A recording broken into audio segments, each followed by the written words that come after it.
Wednesday, November 5th, 1986. Port Huron, Michigan. A cold, ordinary morning. 20-year-old Scott Macklem headed to class at St. Clair County Community College, known locally as SC4. He never made it home. Scott was gunned down in the campus parking lot by an unknown assailant, leaving this quiet port town on the Canadian border shaken and desperate for answers. The police quickly zeroed in on one man, Fred Freeman, now known as Temujin Kensu. But there was one glaring issue. Temujin had alibis placing him over 400 miles away at the moment the murder occurred.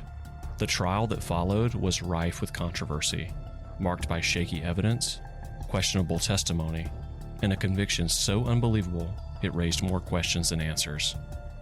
Temujin Kensu's arrest, conviction, and continued incarceration defy logic. One word comes to mind: inconceivable. Now, for the first time, we're taking you inside a real-time investigation featuring new revelations from witnesses, expert insights from those who've studied the case, and a meticulous re-examination of the trial, the evidence, and the events that brought us here. The goal is simple: uncover the truth and seek justice, not just for Temujin Kensu, but also for Scott Macklem. 2 life sentences, 1 search for answers. I'm Jason Usry, and this is Inconceivable, the story of Temujin Kensu. Coming soon, wherever you listen to podcasts.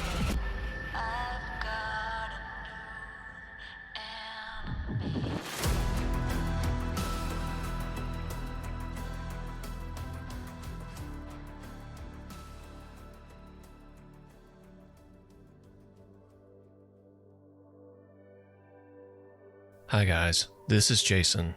You might know me as the editor for the Prosecutors Podcast and also the Prosecutors Legal Briefs, as well as the Consult Real FBI Profilers. The trailer you just heard is from my new project, Inconceivable, the Story of Temujin Kensu. Brett graciously allowed me to include a few other resources for what we discuss in this upcoming episode. Please join the Inconceivable, the Story of Temujin Kensu Facebook group, and subscribe to the True Crime Times substack to read an article I wrote, hopefully the first of many, about the case, along with additional podcasts where you can hear more. The Facebook group and article lay out much of the story and the unbelievable miscarriage of justice for both Scott Macklem as well as Temujin Kensu. 2 life sentences, 1 search for the truth. Join us on Inconceivable, the Story of Temujin Kensu, and share your thoughts. The first episode of the podcast will drop January 29th. I'm grateful to Brett and Alice for allowing me to come on the show, and I'm grateful to you for listening. God bless.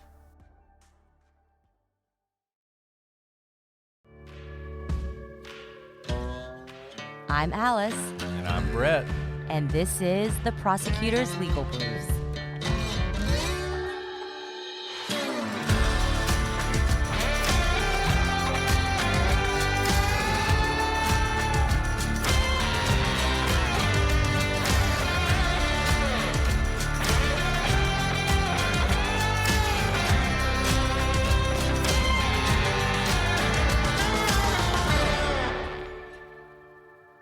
Hello, everybody, and welcome to this episode of the Prosecutors Legal Briefs. And I know it's a little unusual to hear my voice first, but as many of you know, Alice had her baby, and after a brief stint in the NICU, he is now home with mom, and she's recovering, so she's not going to be joining us today. We have a very generous maternity leave policy, the prosecutors. But I am not alone. I am joined tonight by the world's greatest editor and one of the world's greatest podcasters, Jason Usry. Hello, Jason. How you doing? Hey, Brett. How you doing, man? I'm doing great. Good to see you well. Again. It's good to see you, too. And Jason is not just here to talk, as much fun as that would be. We could lament the failings of the Alabama football team, but we're not going to do that.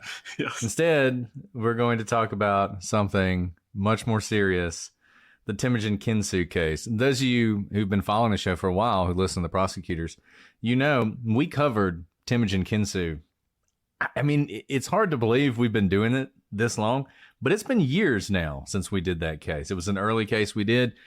I think it was the first case where we looked at a trial and thought, this person is wrongfully convicted. And we don't do that often. You know, in case you're just now joining us, we are not a podcast that thinks everybody is innocent. But when the evidence points that way, that's what we're going to say. And it's a remarkable thing that Temujin has spent so much time in prison. And it continues to astonish me that he is still in prison today. But one thing we know can change things like that and can remedy injustices and sometimes create injustices are podcasts and the attention that podcasts can bring to cases. So Jason now has his own podcast, one of many, but this one I think is really special to him. Inconceivable, the story of Temujin Kensu. And Jason, I got to ask you, you've done a lot. You've got Santa Maybe, which is great and much more lighthearted than this. You've done several cases about missing persons. But what was it that drew you to Temujin's case and made you decide, I want to do a podcast entirely about this story? Well, you know, I first heard about his case on you guys' podcast before I was ever involved with you guys. And I thought, like, you know, and I'm a pro prosecution guy. I'm a law enforcement guy. And I was like, this is kind of weird. It seems hinky. And I started to look into it more and more and more and more. And the more I looked into it, the more I found there were real problems with what was happening with Temujin's case. And the deeper you dive into it, the more you find as issues. And I know you guys found those things as well. But, you know, I had to look into it for myself. And it just really, really spoke to me that this guy's been in prison almost 38 years. He was officially arrested on my 6th birthday on November 14th, 1986. And he's been in custody ever since. And yeah, I mean, there's so many things about this case, and it has been an absolute crazy journey. And to give credit to you guys, like, I had no idea. Just walking into this back in March, I think it was, I told Paula, Temujin's wife, I was like, I want to do something with this. And very graciously, she gave me access to the files. And I started reading those things. And like, I had no idea the work that you guys do to look at these cases.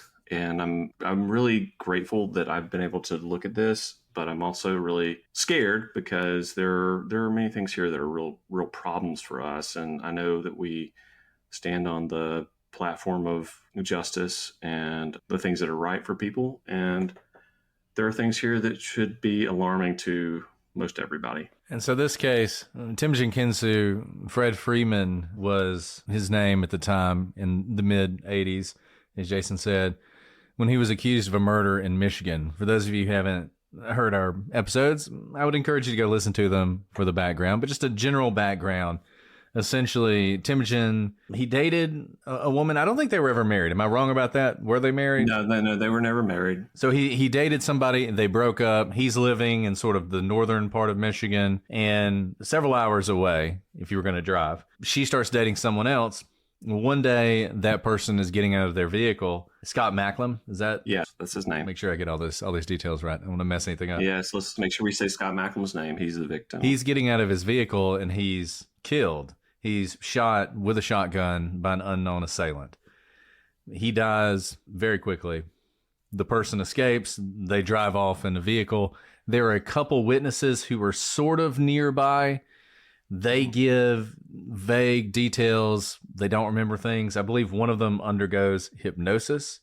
Correct. And after undergoing hypnosis, identifies Temujin as the murderer. The police obviously initially thought Temujin was involved because of his prior relationship with this young lady who was dating Scott Macklem at the time. The problem was Temujin has multiple witnesses who give him an alibi many hours away, several hours away, to the extent that it was essentially impossible for him to have committed this crime. And in trial, the prosecution sort of called an audible and said, well, hey, maybe he rented an airplane. Maybe he rented an airplane, flew down, committed the murder, got back, and that's how he did it. A really sort of audacious theory on the prosecution's part, and one for which they really had no evidence. It was just sort of a possibility. Like, well, this is possible. People rent airplanes. And he was convicted. And we looked at this case and just thought, this is because ordinarily, you guys know, and Jason, you've heard us say this 1,000 times. You listen to a podcast, you watch a documentary, it says somebody's innocent, it says there's no evidence they did it, and then you start looking into it and you see all the evidence that they did it, and you realize why they were convicted. This case is just bizarre, though, to me. Now, one thing we do, we're reading the newspapers, we're reading the case file, we're looking at the trial transcript, but you have gone above and beyond that. You've done a good job of outlining everything. I mean, so Temujin, who was known as Fred at the time, but I'll call him Temujin, moved down to Port Huron, Michigan area with his girlfriend and friend. And at the time, Temujin was having a lot of fun. He connected with another person. That person was very, very struck with him. That person's fiance, Scott Macklem, was the one that was murdered. Now, there's no evidence that like the two of them ever met. I probably need to reset myself here. Scott Macklem murdered November 5th, 1986. 8:55 a.m. on the campus of SC4, which is St. Clair County Community College in Port Huron, Michigan. Temujin Kensu, Fred Freeman, in Rock and Escanaba, Michigan, alibied at about midnight, 1:30, 2:30 a.m., also 9 a.m., and then at 11:30 a.m. that same day, right? So there's absolutely no way he could be there. So that's why the prosecution came up with this theory. The problem is that they knew that the car theory was bogus. I drove that route from Port Huron to the Upper Peninsula, and it took 9 hours in a 2024 car and on 2024 roads and 24 speed limits. And the speed limits are 20 miles an hour faster, and it still took me 9 hours. And so they decided to go with the airplane theory, try to like say this false thing about that he could rent an airplane. Now, Temujin was not doing well. He was on welfare and government assistance. And there are no records of this supposed flight that would have taken place. And he would have had many accomplices there, conspirators, someone to, give him the plane, to lead him to the field, to give him a car, to tell him where Scott was. So many things that just don't line up here. And there was no reason. There was really no motive for him to do that. And the pilot that they brought on to testify was the pilot who had been working ferrying that prosecutor who was running for Attorney General's office, which, by the way, the day before Scott was murdered was election day. That guy was ferrying him around to all of his stops.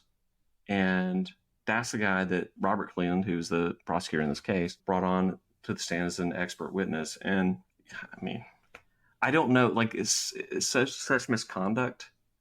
Like I get so very, very worked up about this. I'm so sorry, but I'm so worked up about it. It's just, what's interesting about it to me is, we talk about sometimes what a reasonable doubt is. And one thing that's not a reasonable doubt is just supposition. Well, it could be this, Right. Maybe there was a serial killer. Maybe they were aliens. Maybe it was Bigfoot, right? Those are not reasonable doubts. You always can sort of create ideas of what could have happened without any evidence, without any reason to think that's true. And we tell juries, that's not reasonable doubt. It's not reasonable doubt just because you can come up with a reason that something might have happened. If there's no evidence that happened, that's not reasonable doubt. What's interesting here is this is the flip of that. You have a situation where the prosecution has a massive hole in their case. Right. I mean, the impossibility of committing the crime is a pretty big hole. And there are several different ways you could go about this. And I'm curious whether they did any of the first, because one thing you could do is you could attack the alibi witnesses. You could say, look, yeah, they say they saw him, but they're lying for some reason. There was this sort of quasi-satanic cult ninja thing going on with the prosecution's case too. Oh my gosh, the ninja thing. That, maybe these people were just so loyal to him, they were willing to lie. That's one way to do it. And that's typical. And you want to make those arguments, that's fine. But the other way to do it, to just invent a possibility for which there is no evidence. Correct. And correct me if I'm wrong, there is no evidence of him going to an airport, hiring a pilot. Zero. He is not a pilot. He can't fly on his own. No. Right? No. And the trial, they said he could have landed in a farm field, in November in Michigan, in some random farm field. No, there's no evidence of this at all. And you guys have talked about this a lot. Like, how hard is it for two people to keep a secret, right? The only way there's a secret's kept is like, if two people have a secret and the only way it's kept is one of them's dead or whatever it is, like, that is absolutely true here. Like, you'd have to have so many conspirators here, and it's inconceivable. That's the name of the podcast. Listen soon. But it's crazy to me. And going back to the ninja thing, if you look back, it kind of like has shades of JonBenet Ramsey in that, with the ransom note, with the sort of like the movie sort of feelings in those notes and all that stuff. There's pretty stark similarities between the testimony that Scott Macklem's fiance gave, who was Temujin's ex from months and months prior, that she put in a testimony to try to implicate him into this crime. Here's the other thing I would say. So, they positioned him as this, ninja killer assassin. I do not know a ninja killer assassin who would drive up and get out of the car and shoot somebody in broad daylight with a shotgun. That's the worst ninja killer assassin of all time. Like, I can't, even that is preposterous. Like, all of it's so ridiculous. And the plain thing, and again, like, there's so much misconduct in this case.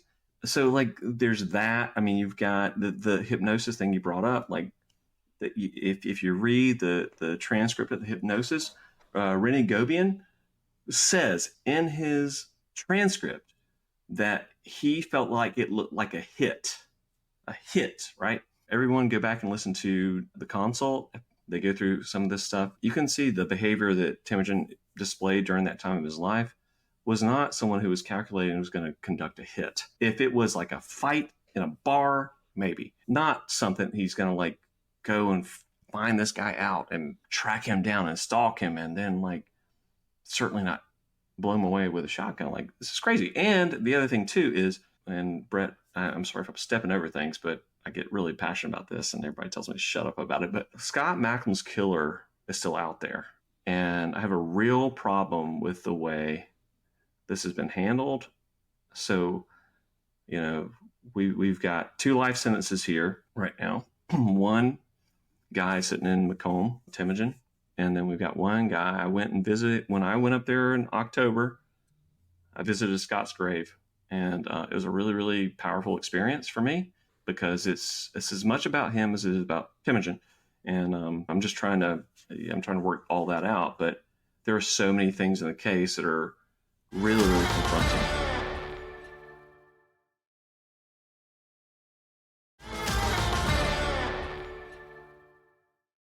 And one thing we've talked about in some of our cases, Temujin was not an angel by any stretch of the imagination. And as you said, and you indicated, he had some violence in his past. And his girlfriend who testified, who was Scott Macklem's girlfriend at the time, I believe her name was Crystal, she testified to a lot of that sort of violence in their relationship, which was interesting to me just because there was so much in the trial that wasn't really about the murder. There was a lot of, we're going to set this up as, look, this guy's a bad guy. He's a violent guy. Did he kill this guy? Who knows? But this is your opportunity to get him off the street. I mean, that's almost what, they didn't say that, obviously. They didn't make that explicit, but it very much felt like that's what they were doing. And I was curious, what were your thoughts about that? There are some people who wouldn't want to, he may be innocent, but they agree with that. And they're like, look, I don't care. We saw this with the Leo Schofield case. When we did Leo Schofield, there were people who said, I don't care if Leo's innocent. he was abusive of his wife, he's exactly where he needs to be. We had people who said that, and I disagree with that, obviously, because I think there's a difference between murder and domestic abuse, as bad as domestic abuse is. What is your position on that? What are your thoughts about that approach of the prosecution? Yeah, I mean, I think that's exactly what they did. This is very similar. Like, I think that time frame in criminal justice sort of leaned on some of this stuff based on other cases, very, very famous cases. He was 21 years old. He was very, very charismatic. He's still very charismatic. I've talked to him 100 times now. You know, you can't help but love the guy. And it is no surprise to me that he was a ladies' man. Now, what he did when he was with those ladies, I don't know. There are indications that, you know, he probably wasn't good to them sometimes. But, you know, he was 21 years old, and certainly not excusing that. And he wouldn't either. But if we're looking at the question of whether he murdered this guy in the parking lot there, he just couldn't have done it. Like, it's very, very... I have a hard time wrapping my head around this, and that's why you're doing a podcast on it. That is. Yeah, there's a lot of it, but we haven't even mentioned the photo lineup, which is one of the most absurd. So a photo lineup, for those of you who don't know, is a traditional lineup. You've all seen the movies, you know, turn to your left, whatever, number 3, step forward, all that stuff. Well, typically that's not how you do it. You do a photo lineup because it's much easier than bringing a bunch of people in. So you get a bunch of photos. They're supposed to be similar clothes, similar people, similar lighting, as similar as you can get. You put 8 of them together, or you stack them up. The person flips through them, and if they see the person who did it, they point to them. And if that's your guy, yeah, it's good for you. If it's a police officer who's standing in, not so good for you. Well, in this case, this photo lineup, and you should Google it if you haven't seen it. Basically, Temujin's photo is completely different from all the other photos. It's a different size. The lighting is different. It looks newer. Everything about it is different. It is one of the most absurd photo lineups I've ever seen. And why is that important? Because your eyes are going to be immediately drawn to the photo that's different. Yes. And you're going to think that's the guy I saw, even if it isn't really what you saw. And we've talked about the problem with eyewitness testimony so many times. And when you add in these kind of factors that corrupt your memory, you've got a bad photo lineup and you've got hypnosis, which is just, you can make anybody believe something through hypnosis. And that's really the evidence. You've basically got the accusations of abuse of his ex-girlfriend, the photo lineup, and the hypnosis person. There's no real physical evidence, as I recall it. They never found the shotgun. You know, correct me if I'm wrong. If there's some blaring piece of physical evidence I'm forgetting. Nothing. Right. And I would like, I definitely would like to say there was a shotgun shell, an ammo box that was found near the crime scene that had a partial print on it that did not match Temujin's, that I hope is still in evidence. Yeah, I mean, the jurors, it took them 5 votes to convict Temujin. And some of them said they believed the airplane theory, which was bunk. Oh, and what we have talked about, the jailhouse informant. Let's back up there. So there was a jailhouse informant named Philip Joplin. Temujin was in a holding cell with him and a guy named Booker Brown for a couple of hours awaiting transport. Philip Joplin was effectively given inducements to testify against Temujin. He recanted his testimony later. Booker Brown, in trial, Philip Joplin says, and he says in his recantment, he says he tried to go back on it, but the prosecution would not allow him to. But he testified against Temujin. Booker Brown testifies for Temujin, said he never said that. And that was one piece with when the jury was polled, that some people believe that Philip Joplin was telling the truth. Later, after the trial, because you can't do it during the trial, he was allowed to go out into a residential housing program, and that was something for him. And then he reoffended and got back in, whatever. And as I recall, that part of the deal was not made clear to the jury, right? Correct. Didn't he say he was given nothing, no Correct. incentive whatsoever. He's just doing it out of the goodness of his heart. And later it came out that that's what he was given. Same thing with the Robert Evans thing, was that after the trial, that's when everybody found out that Bob Evans, was the personal pilot for Robert Cleland during his AG run, Attorney General run.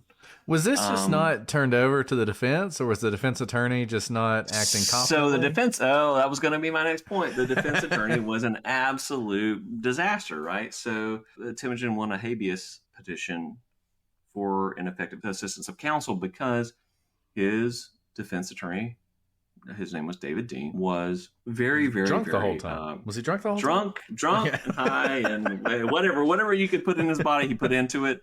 And even if, and I'm not an attorney, obviously, but I work with some, and when I read the trial transcripts, I just am asking questions the whole time. Yeah, I mean, he really he screwed it up. It screwed up so much that there were witnesses that he could have called, including his alibi. I said the murder happened at 8:55 a.m. So Temujin was in Rock, Michigan, so the murder occurred in Port Huron, Michigan, on the campus of St. Clair County Community College, SC4, at 8:55 a.m. on November 5th, 1986.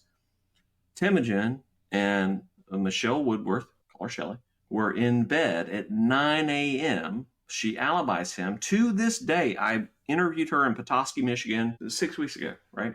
She continues to stand by him, that he was there with her, right? So there's that whole piece. He never called her to the stand. She wasn't asked. I asked her, I was like, were you asked? No, I wasn't even asked. Okay. There's another alibi witness. She's alibied him at 1:30 in the morning. But so when the case, so there's the conviction integrity unit in Michigan. So that's sort of what that unit is doing, is trying to look at these cases. But what they have said now is that you have to have new evidence for your case to be considered, right? Temujin's case was considered and then was pulled back. And their reasoning was there was no new evidence. Okay. So it could not have been admitted in a trial, right? So there's a witness who saw Temujin, who was with Temujin at 1:30 in the morning of the crime, effectively. Now, there's a witness that was after that at 2:30 in the morning who was allowed to testify. So this person at 1:30 in the morning is not allowed to be admitted into new evidence. And Brett, you might know this better than I do, because what they say is the 1:30 in the morning thing, you got 2:30 in the morning thing, we let this one in, the 2:30 in the morning thing. So this is cumulative. So this was after, the thing, right? This was after her, and it's him, right? So, okay, whatever. But that could speak to if there was motive or whatever, or that things. Now, the other thing too to talk about is when we look at the crime scene, okay, Scott Macklem, and if you go back and listen to the consult, and I encourage you to do so, because Julia and Susan and Bob and Angela do a great job breaking all of this down. So there was a shotgun shell case, an ammo box that was left at the scene. And as I mentioned, Temujin's fingerprint was not the one that was on the box. Now, this was before APHIS, right? So my sincere hope, as I'm trying to push for, is to try to figure out how we can get that tested for something. That's one of my big pushes right now, is to get that run. And the biggest thing of all of it is that Shelley was not allowed to testify in trial. She was not asked, and she. When you say not allowed, did the judge rule against it, or did the defense attorney not attempt to call her? He did not. He didn't attempt to call her. And the other thing too is Brett, we could do a whole season. You're gonna have to be on my show because we can talk to this for a lot of hours. So David Dean, the defense attorney, John Bounds, who was the detective who was the lead on this case, it was his first murder case, Bounds was defended by David Dean because he had lost his job for misconduct previously. That's right. I forgot about that. Yeah, and so there's a lot like when we went up there for this trip initially, and this is another thing that's kind of interesting. So we went up there to interview Temujin, and the trip was planned for months, and then suddenly I was denied the access to him, and so I went over and over and over every supervisor I could get to until I got to Whitmer, which I didn't get that far, but finally somebody would talk to me. But by that time, the trip had passed. I had already been denied my opportunity to interview Temujin. They're holding things back in a way that I've never seen before.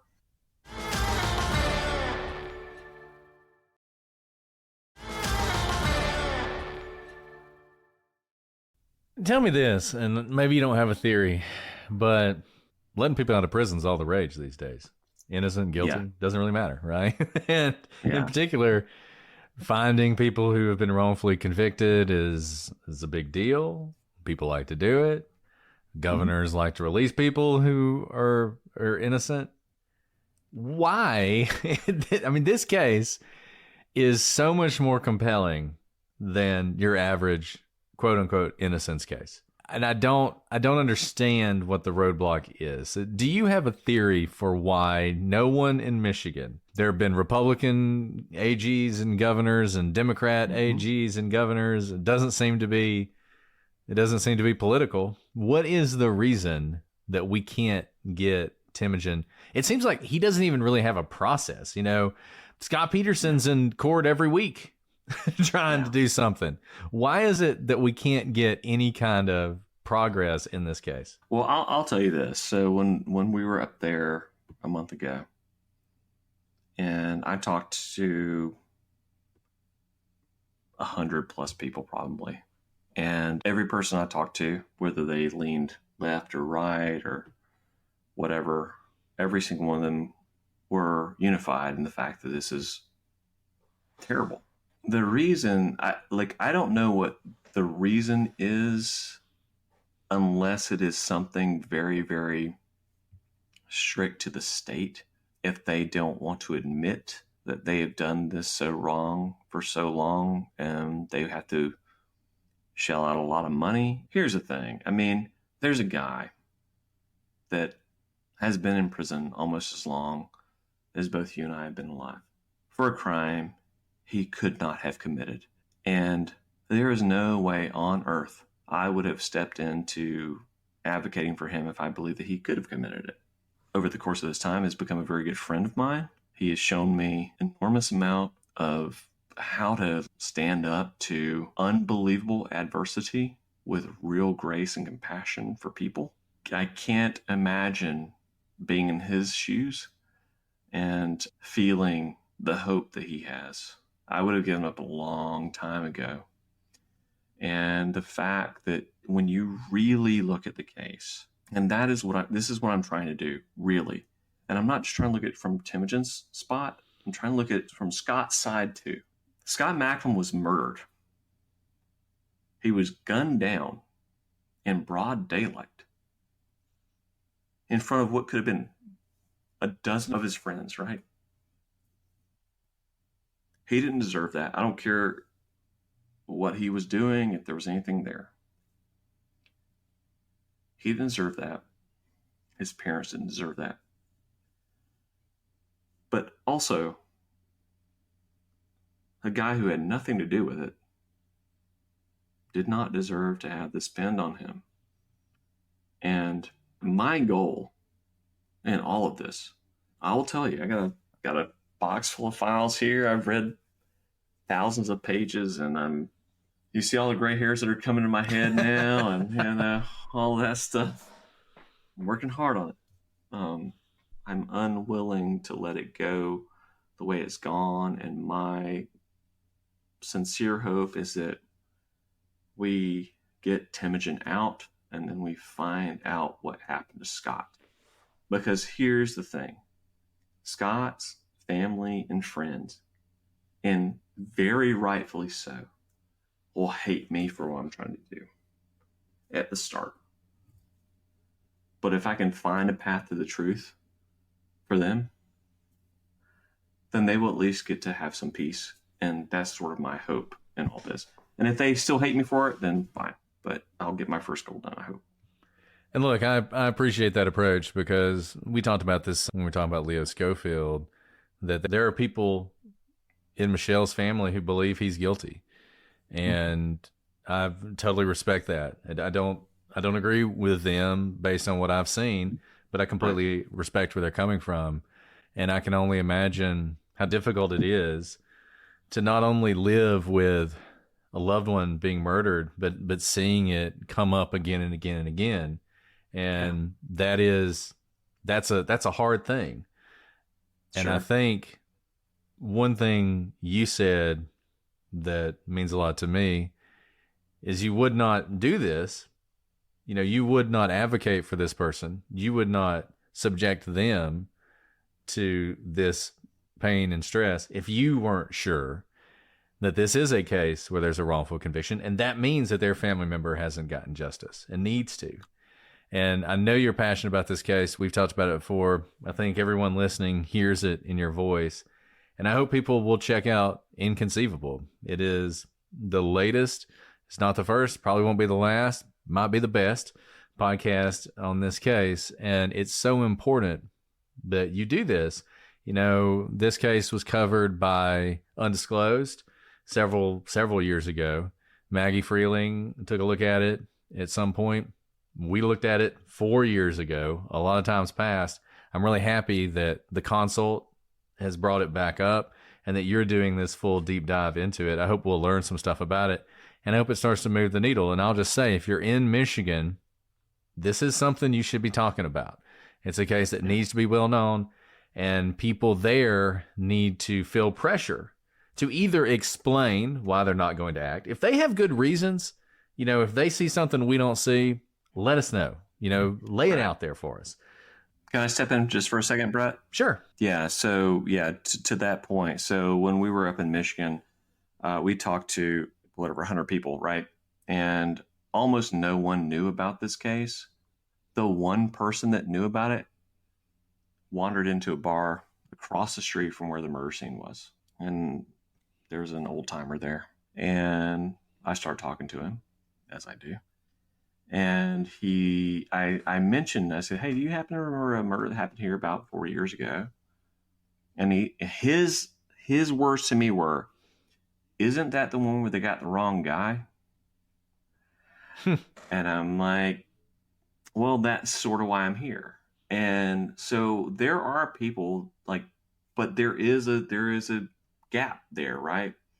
And so I think the conversation is so important. Every person that I've had the pleasure of talking to about the case are flabbergasted. And I always encourage them to go and look at things. But every person that we talk to up there, to your point, they really need to talk about this case, because, you know, it's been almost 40 years. And look, Temujin has done so much good in prison. Like, he has learned the law. He has helped write briefs for other prisoners. He has helped reform their health system. He has done so much. If you can imagine what he has done in prison, take the bars away from it, and imagine what you do outside of prison. Well, Yes. as our internet collapses, I'm going to go ahead and sign us off. But if you're listening to this, if you've listened to our podcast, if you've listened to Consult, or if you haven't, you need to check out Inconceivable. This is a case of an actual innocent person who's in prison. I feel very confident of that. And if you care about that kind of thing, the great thing about this, you don't have to feel guilty, because he actually is innocent. Unlike some of the other cases where there's at least a lot of question and a lot of doubt about whether or not an innocent person is in prison. This one, I think, is the real deal. And if you listen to Jason's show, you're going to know why. He's going to lay out the facts for you. And I'm really interested to hear what all you've learned and what all you've seen. I assume available everywhere you get podcasts. Is that right? Yeah, we're going to release starting early next year. Just still working on the first few episodes now, and have a trip planned for January for the actual interview in the prison with Temujin. But that we're still working on. I mean, there's a lot that we can do outside of that. So yes, please listen to the podcast. Please write Governor Whitmer and ask for his release. Follow the Inconceivable group. We can give you resources to do so. Yeah, I mean, this is a a long haul thing for me, and yeah, I want justice to be served, not just for Temujin, but for Scott as well. And that's a very, very important thing to me too, that we find something true for him. Well, I hope you succeed. If you want to listen to our episodes, apparently they're episodes 66 and 68, which tells you just how long ago we covered this case. 67 is Taylor Swift, so you should listen to that episode as well. That's right. I looked at that the other day. But I want to hear what you guys think. Let us know. Let us know what you think about Inconceivable, coming soon to you wherever you get your podcast. Well, Jason, thank you so much for joining us. If you have thoughts for us, shoot us an email at prosecutorspod@gmail.com. If you want to talk about Temujin's case, join the gallery. There are plenty of people there who are very familiar with this case. And keep listening. If there are new developments, we will be sure to let you know. And Jason will have to have you back on after you go up to Michigan and talk to the man himself. Will do. All right, Jason. Well, thank you so much for joining us. I hope you'll join me in the sign off as well. Guys, we will be back soon. But until then, I'm Brett. And I'm Jason. And this is the Prosecutor's Legal Briefs.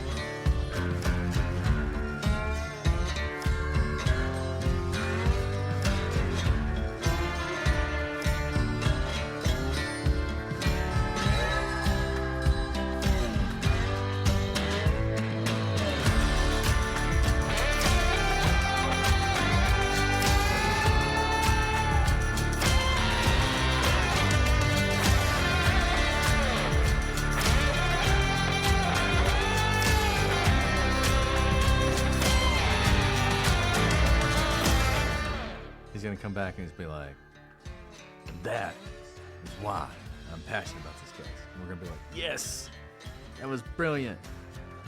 Did the state of Michigan blow up my... I think they're after you. They're after you. Sorry. Oh, you got okay, that one away. Okay, your other one went away, so now it's just you. Okay. I'm sure that was a brilliant thought. Hopefully you just kept talking. I did just keep talking. I was going like crazy.